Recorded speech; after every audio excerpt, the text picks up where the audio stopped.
back to the West Coast Sauce Podcast. I'm your host, Garrett. I'm here with Grady. How you doing, man? I'm good. How are you? Oh, man, I'm just chilling. Just crushed one of the new keto tacos from El Pollo Loco. Gotta say, I enjoy those a lot. Sounds delicious. Yeah, it was. So we're here. We're back. It's the middle of coronavirus season, I guess is what we'd call it. There's no hockey being played, no sports in general being played. What does that leave us to do, Grady? I guess just watch old games and just be preparing hopefully for a playoff season if we see it right around the corner maybe, but who knows? At this point they're exploring all different options, but we're just hoping for something. Yeah, so there's so many different things coming out right now about continuation of the seasons or trying to figure out if we're just going to go into playoffs and make something of what was left of this kind of half season. Yeah, I think they have to, looking at it, they want to resume this season that was already in progress because, everyone expected it so far. I think that's huge, but I think they can't go right back into it right away. Players haven't done anything for over a month. Players are going to be, I wouldn't say out of shape, but, hockey shape's a whole different type of shape, and those players are going to need to get on the ice, play some games, practice with the team before they get into some real games. Yeah, no doubt. I've heard some people already talking about everybody, not just NHL players, but every level of hockey is kind of at a standstill right now, and people aren't skating. Luckily, out here in California, when the weather permits, another rainy day here in SoCal, but people can rollerblade around. I know I see people jetting around. Luckily, you can stay pretty social distance if you're just rollerblading, but on top of that, not even playing, people aren't getting paid. Like there's all these minor leaguers and Mm-hmm. even like college seniors that could move on to ECHL or didn't even get to finish out their seasons. You got to look at that, and that's kind of a bummer. Yeah, I think for everyone that's not in the NHL, it's done. And you look at college, juniors, all these guys, big tournaments that were supposed to, for these kids that are getting drafted, like these under 18s, the Memorial Cups, these were big tournaments for these players to kind of showcase themselves, and they're not able to do that. But I think hopefully some of the scouts and management were able to see a good amount of the players and they know who they want to get. But it is kind of a bummer for some of the players' developments at this point. Yeah, and so before we move on and we kind of talk about what our thoughts are, let's kind of dive into what we're trying to do here with the podcast. And I know we've been on a little hiatus and we've been not really recording. I mean, recently we've talked about getting the podcast back going, but then the coronavirus hit and we're stuck not doing anything. So we just kind of wanted to come in here and interlude a little bit with the coronavirus and kind of restart, revamp, and kind of rework really the whole idea of what we're doing here. Yeah, I think just kind of getting everything back started up again, doing some shorter format podcasts, not as long, just talking about all things hockey and hopefully with the season, if there's some type of hockey to talk on, being more present on our social medias, Instagram, Twitter, TikTok, and also getting some merchandise out to you guys so you can represent the West Coast sauce. Yeah, that'd be pretty cool. I'm always down for that. And really, it's a good way to like beat the boredom out here. I mean, shoot, no sports, man. I came home, I was like, and this is right when like the sports weren't canceled yet, and then they canceled them like right when I came home. I was like ready to get caught up on baseball and really dive into like the baseball season, Mm-hmm. watch the playoffs, and Yeah. now all it seems like there is to watch is politics and people talking Mm-hmm. about this dang virus, and I gotta say I'm sick of it, man. Yeah, it's annoying, and I think the one positive is they've been talking about at least getting sports out there. So everyone has something to look forward to in their day, something to cheer for, gets everyone's hopes up a little bit to at least get some, something on their TV because we know that people probably won't be able to go watch the games, but if you have some hockey, you have some baseball, basketball, everyone will be happy at least. Yeah, and luckily, like with Disney Plus and everything, Miracle is on there, so you can always go back and watch that, have a good time. I mean, if you're gonna watch a hockey movie, might as well. Yeah, exactly. But yeah, so what have you heard for the resumption of the season? Like, what do you think the plan is? What are your plans? What would you do in this situation if you were like commissioner of the NHL? Oh man, I think you kind of evaluate when you can kind of get things going, when it's safe to at least have the players and all the employees that work with just within the team able to come back and kind of figure out we're safe to be together, we're safe to resume skating, getting them back in shape, and then kind of evaluating a place. What we've heard multiple things, places like North Dakota, New Hampshire, one set stadium in the NHL where they all are quarantined in that one area and they all play the games there without fans. But I think, it's about the players for sure, their people as well and their health. And I think they just got to kind of take it slow still. But I'm hoping by next month there'll be something out saying, oh, we're going to resume the season at this date and we'll be able to watch it on TV. We'll get some practice games in. They'll be practicing. So they're at least kind of, we're 66 games in or so, 66 to 70 games. Those guys were in pretty decent shape at that point of the season. And they haven't skated in a little over a month. So, I mean, they're doing nothing, a lot of these players. So they need something to kind of get everything back up into playoff form. Yeah, and I gotta say, like if the NHL just comes back and a bunch of players are gonna get hurt from not being able to work out and stuff, I don't really care if like I get to watch it or not. I just want like everybody to be safe. I mean, safety is number one concern here. So like you don't want to one force players to come in too quick, and two don't give them enough off time during an off season, which there would be. I mean, Mm-hmm. I don't know if you win the Stanley Cup, you'll have an abbreviated offseason, which Yeah, it always is, but I'm sure you wouldn't care at that point. But like if every team has that abbreviated offseason, then they risk injury for the next season. And mm-hmm. so it's Yeah, just kind of a big balancing act there because you want to see the best hockey. I mean, that's the only reason we watch the NHL is it's the best and you get the best players night after night after night. exactly. So I mean, there's a positive if the season resumes, the players and the teams that were, hurt, maybe some of those players are ready for a playoff run. You get to see more of these healthier teams for the playoffs. But I think they talked the other day, they had a meeting with the NHL saying, we're looking to go into the summertime and play our league and just have a shortened off season, push next season to start in, let's say, November. So the players only have like a couple months off. But at that point, I think just their main priority is hopefully trying to safely get this season finished and have a cup winner. And that would be the best hopes for now. And to be honest, like I do want to see the end of this season. I want to see what was happening. I thought it was really interesting what was happening, what teams were playing well, which teams weren't playing well. But on top of that, like even if we do have an abbreviated season next season, I don't think that's like the worst thing in the world. I mean, we've had that before, and I got to say it was pretty entertaining. Of course, it's like there have been talks already about the NHL trying to shorten the amount of games that they play. And I mean, not that I want that, but I mean, it's not like I haven't done that before. I mean, I'm all for hockey if it's available. And a November start date, at least there will be baseball, football, everything in there to kind of fill up October. Yeah, exactly. I think, just getting the season going is this rest of this season, people want to see that for sure. And something just during this time to hope for and just people to be happy about, to cheer for, to something to look forward to. And something else that the GMs I think have discussed is about some of the formatting of what the playoffs could look like if they do resume.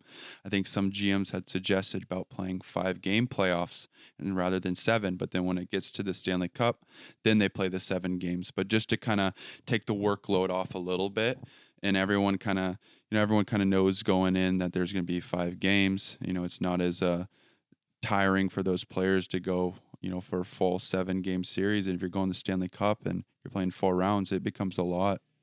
Yeah, and like another interesting thing about this is, if we get abbreviated seasons next season and this season gets abbreviated, how like I'm starting to think this is going to affect the expansion draft for when Seattle comes in.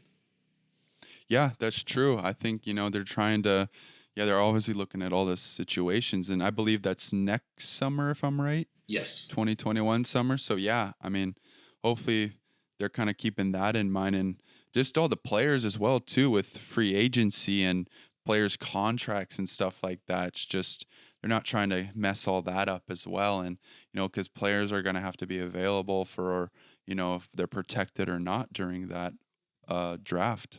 Yeah, I'll tell you what, I don't think San Jose is going to be signing any big name players anytime soon. They're kind of locked up for like the next 6 years. So if you're a San Jose Sharks fan, you got that to look forward to. Yeah, you got some big contracts and a lot of draft picks that you kind of gave away to Oh get man, Carlson, and yeah, I mean they have like two of the highest scoring defensemen in the league, but they're both slowing down big time, and they're both signed for yeah. I like the mean, next 7 years. yeah, you better hope their times this year or next year if they're really gonna. Yeah, I don't know if they'll be able to make a push for it, but we'll see. They don't have that depth up front with having guys that they lost like Pavelski and Nyquist and some of those guys that they had on the team last I year. mean, yeah, Pavelski was like the glue. He was like the guy on that team. Yeah, And no I doubt. honestly thought the Stars would be better, but I don't know what's going on over there. Yeah, I mean, hopefully they'll be able to make it into the playoffs. I believe they're kind of on the border to trying to make it in, as most teams are. It's a big push right now. I mean, before the season ended, there were a good amount of teams fighting for those last few playoff spots in both the West and East. Yeah, and I mean that's what I love about like the Pacific Division in general is there's always so many good rivalries and so many good teams.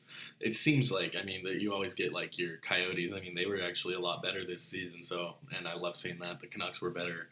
Uh, just you're getting that natural cycling of good players. But I want to go back to the Seattle expansion draft really quick and kind of touch on what do you like. Do you think they're going to change the rules? I heard people like they wanted to change the rules because too many good players were taken from teams and it made Vegas too good. I mean, is that a bad thing though? I mean, I don't think Vegas took all the best players. I think they had just a good team and circumstances led to a good season. But I think in the end, it was good for the NHL, good for Vegas, and kind of really helped build that fan base really quick.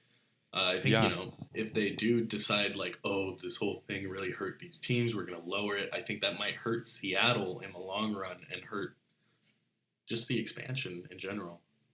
yeah. I mean, I haven't really looked into that too much, but I think just the players that are exposed, I know that they limited players that were on entry level contracts. They were exempt from being, they didn't have to be protected, but maybe they kind of look into that. If there's some type of players that they really like on their team, they're able to, unprotect.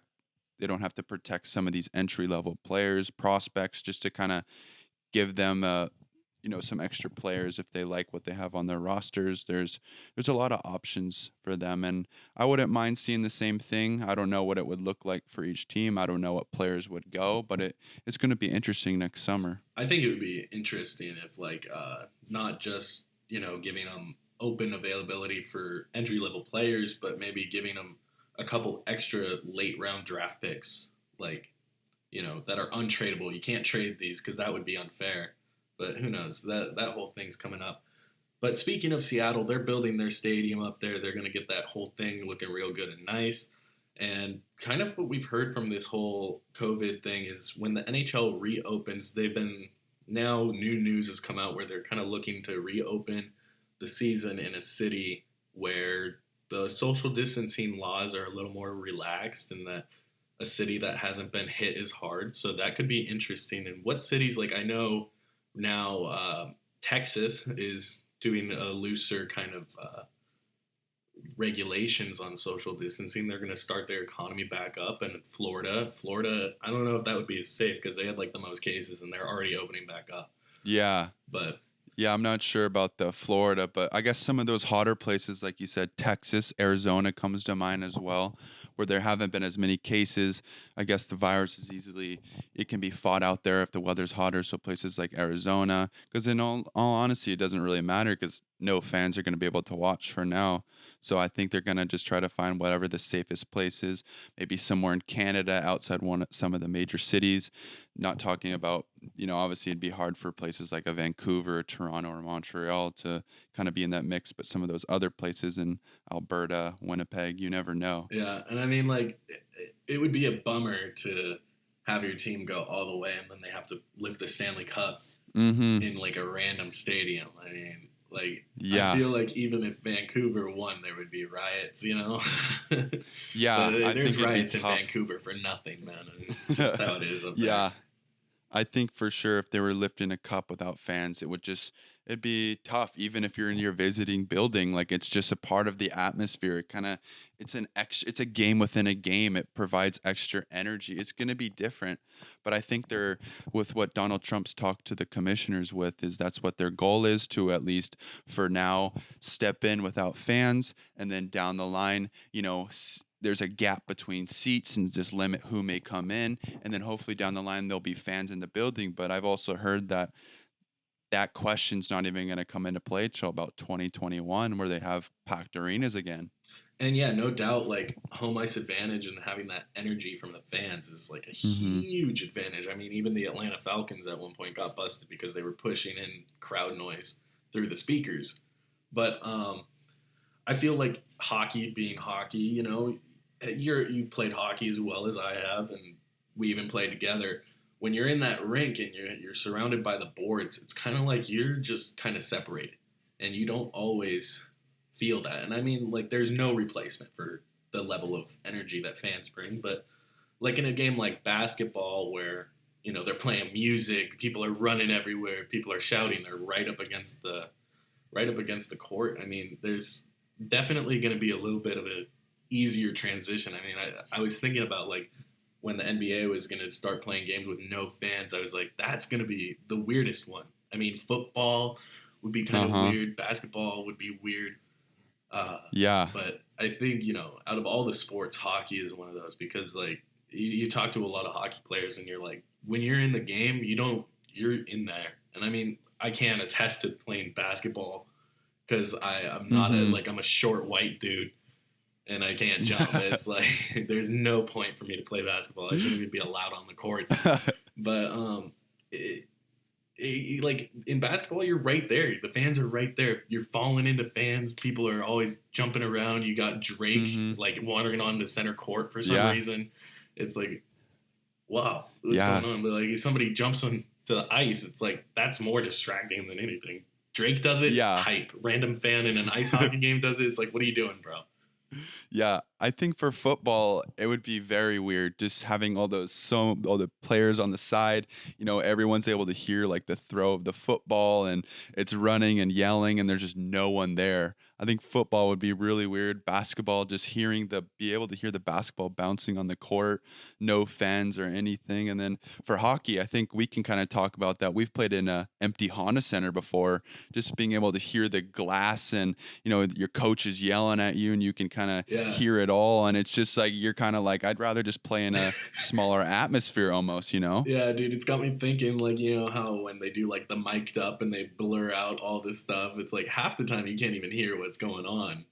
But, Yeah. like, I would be so interested for, like, mic'd up with no fans. They're just out there chirping each other with no energy. That'd be awesome. Yeah, maybe they end up bringing it to like a smaller venue. I don't know, just for not having that distraction of just huge empty stadium. Like, Yeah, dude, Ducks think of versus Kings somewhere at the like House of Blues.